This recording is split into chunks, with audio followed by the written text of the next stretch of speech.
Olá e bem-vindos ao The Explainer. Hoje a gente vai mergulhar em uma das transformações sociais mais importantes do Brasil, a reforma psiquiátrica. E olha, não pense que foi só uma modernização de hospitais, não. Foi uma ruptura, uma virada de chave radical na forma como o Brasil decidiu encarar o sofrimento mental, trocando a barbárie pela cidadania. Para a gente entender por que essa reforma era tão necessária, a gente precisa encarar de frente um horror: 60 mil. É um número que choca, né? Essa é a estimativa de pessoas que morreram no Hospital Colônia de Barbacena, em Minas Gerais, num episódio que ficou conhecido como o Holocausto Brasileiro. E o pior é que Barbacena não era um caso isolado. Era, na verdade, a face mais brutal de um sistema que, com a desculpa de cuidar, destruía a dignidade humana. Então, em 1987, o movimento pela reforma botou o dedo na ferida e consolidou sua visão política na Carta de Bauru. O diagnóstico foi certeiro. O manicômio não era só um erro de tratamento. Ele era, na verdade, uma ferramenta de controle social. Uma estrutura de opressão pensada para isolar e calar não só os loucos, mas todo mundo que a sociedade considerava indesejável. Então, neste Explainer, nosso caminho vai ser o seguinte. Primeiro, vamos entender o problema, o que era esse legado do manicômio. Depois, a ruptura, a ideia que inspirou a mudança. Em seguida, a solução, a lei que tornou tudo isso realidade. Aí a gente vai avaliar os resultados práticos e, por fim, os desafios que essa luta ainda enfrenta hoje. Ok, vamos começar pelo problema. É fundamental entender o modelo do manicômio não como um hospital que falhou em tratar, mas como um projeto de limpeza social que, infelizmente, foi muito eficiente em separar e excluir pessoas. E quem eram esses indesejáveis? A rede de manicômios ia muito além de pessoas com transtornos mentais. Ela prendia epilépticos, alcoólatras, homossexuais, mães solteiras, até mesmo opositores políticos. Basicamente, qualquer pessoa que desviasse um pouco da norma social podia ser simplesmente descartada nesses lugares. A loucura, muitas vezes, era só desculpa. A reforma veio para virar essa lógica de cabeça para baixo. De um lado, você tinha o modelo antigo.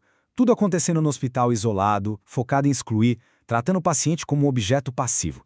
Do outro, o novo modelo, o psicossocial, que leva o cuidado para dentro da comunidade, foca na inclusão, na autonomia, entende o usuário como um cidadão, um sujeito com direitos.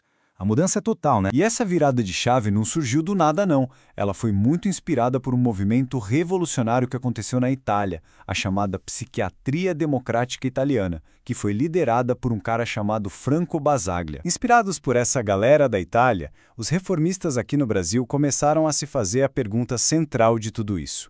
Como é que a gente pode oferecer cuidado em saúde mental sem prender, sem violência e sem apagar a identidade da pessoa? A resposta para isso ia exigir que eles desconstruíssem todo um jeito de pensar. E a resposta veio com um conceito que é a chave de tudo: desinstitucionalização. E olha, isso é muito mais do que só fechar hospitais.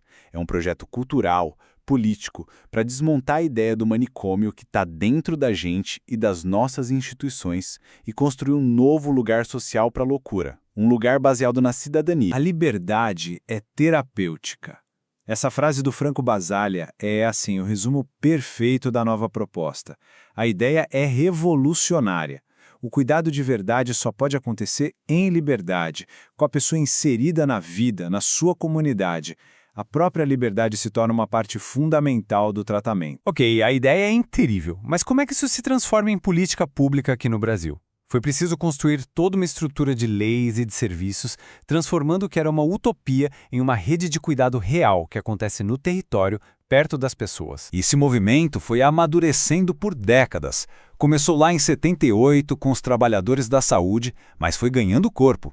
A Carta de Bauru, em 87, radicalizou o discurso. A Declaração de Caracas, em 90, deu um respaldo internacional importante. E o grande momento veio em 2001 com a Lei da Reforma Psiquiátrica. 10 anos depois, em 2011, para organizar tudo isso na prática, foi criada a RAPS, a Rede de Atenção Psicossocial. Conhecida como Lei da Liberdade, a Lei 10.216 mudou as regras do jogo. O tratamento passa a ter que ser humano, focado em trazer a pessoa de volta para a sociedade. E o ponto mais crucial, a internação se torna o último recurso, não a porta de entrada. A lei basicamente oficializou a troca da lógica do controle pela lógica dos direitos. E como isso funciona no dia a dia? A RAPS organiza o cuidado como se fosse um fluxo. A porta de entrada são os Centros de Atenção Psicossocial, os CAPs. Lá, cada pessoa recebe um cuidado único, o seu projeto terapêutico singular. E o CAP se articula com outros serviços de saúde, sempre com o objetivo final de garantir a cidadania e a vida em comunidade. Mas, depois de algumas décadas de implementação, quais foram os resultados?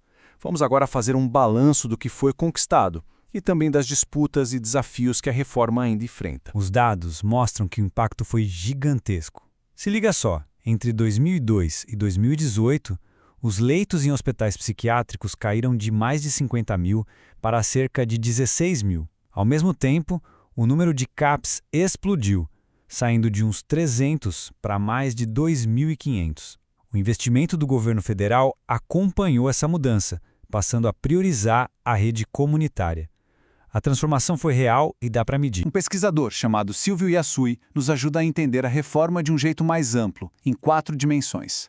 Ele diz que ela precisa avançar não só nas leis e nos serviços, mas também no conhecimento que a gente produz sobre o tema. E talvez o mais importante, na cultura, no jeito como a sociedade inteira enxerga a loucura. É um processo de civilização que tem que caminhar em todas essas frentes ao mesmo tempo. Acontece que esse processo não é uma linha reta, só de avanços. As fontes que a gente analisou apontam que existe uma maré contra-reformista nos últimos anos.